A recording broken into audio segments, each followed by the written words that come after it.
Westy tight. Oh, and now I know what these four coaches feel like. Hang on, I'll tell you which ones get fired and which ones don't.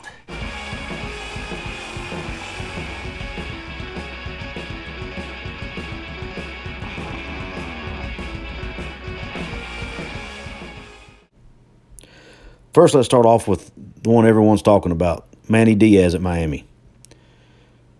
Miami started the season out ranked number 14 in the country, high expectations, but they didn't start out so good. They stand at 2-3 on the year. They've been blown out by Alabama and Michigan State.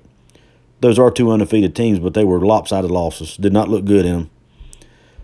They've also lost more recently to the Virginia Cavaliers, who are 3-2, so that's not a great loss either.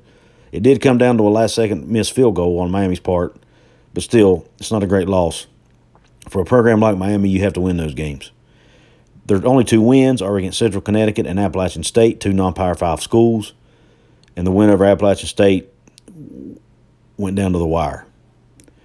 And you look at their schedule going forward, Miami's really only got 2 to 3 more games this year where they have a high probability of winning. They're not going to be favorites in many more games.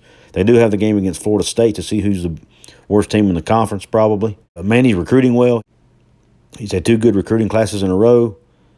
So I really think, in my opinion, Manny Diaz needs more time at Miami. I think they need to give him at least one more season.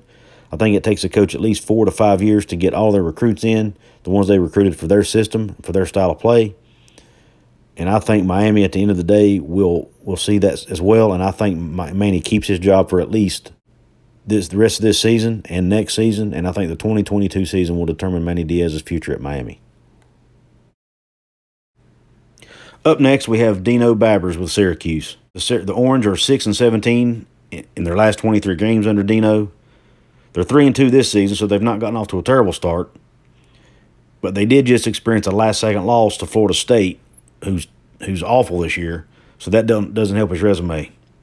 He's in season 6 of his tenure there, and his recruiting seems to be slipping a bit. His recruiting classes are slipping down into the upper 50s. And that's, Syracuse has never been a great recruiting team. They're not going to get top 10, top 20 recruiting classes, but they do need to get into the 40s or low 50s, and they're slipping under Dino right now. They're coming off a 1-10 season last year. His overall record is 27-38, which is obviously not good. And you look at their schedule the remaining rest of the year as well. Their next 7 games are against teams with the same or better record, and they could conceivably finish 3-9 on the year. So my expectations for Dino Babers is that he is able to finish out the 2021 season, but a 3-9 record is not going to cut it for the Syracuse leadership, and I expect Dino Babers will be fired at Syracuse at the end of the season. Next up, Justin Wilcox at Cal.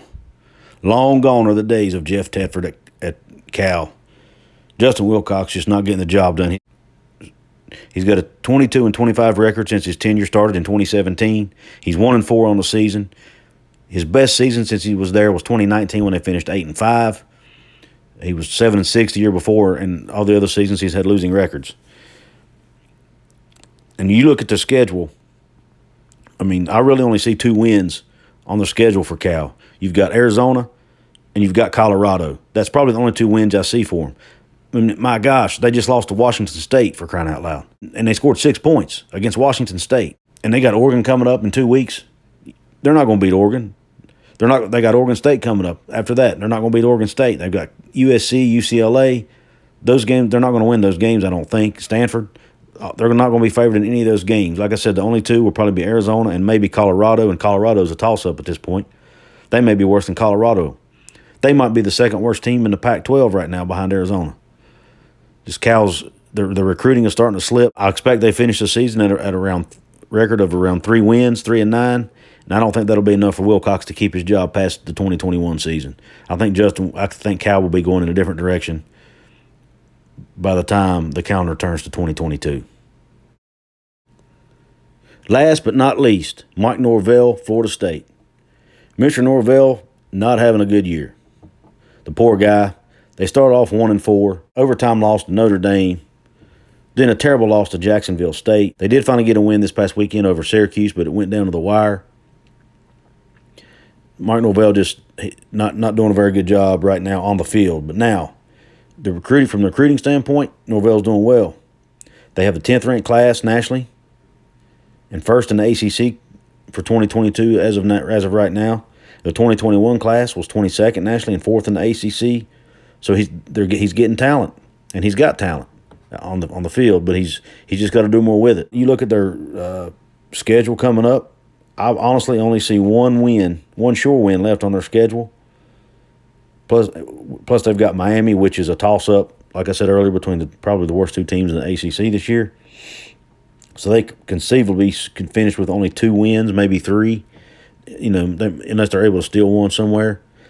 But I just, a 3-4 win season is probably the ceiling for this team. But that being said, he's only in year 2. Like I said, he's recruiting pretty well. And I don't know that Florida State can afford to fire him, to be perfectly honest with you. They're still paying Willie Taggart from when he was there. I just don't think they can afford to let Norvell go. I think they're going to have to give him more time, if for no other reason than financial reasons. I think they just need to hold on to the money because he's got a big buyout. They're going to have to pay him a lot of money if they fire him. So for that reason, I think Mike Norvell makes it through the season. I think he goes into at least 2022.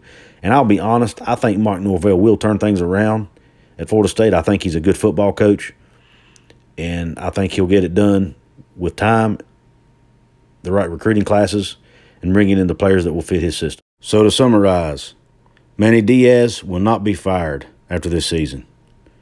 Mike Norvell will not be fired after this season. Dino Babbers will be fired after this season. And Justin Wilcox at Cal will be fired after the season. Hope you all enjoyed that video. Let me know what you think in the comments section. Are these 4 coaches going to survive? Are they going to keep their jobs? Or will this be their last seasons at the respective schools? And will they even make it through their seasons?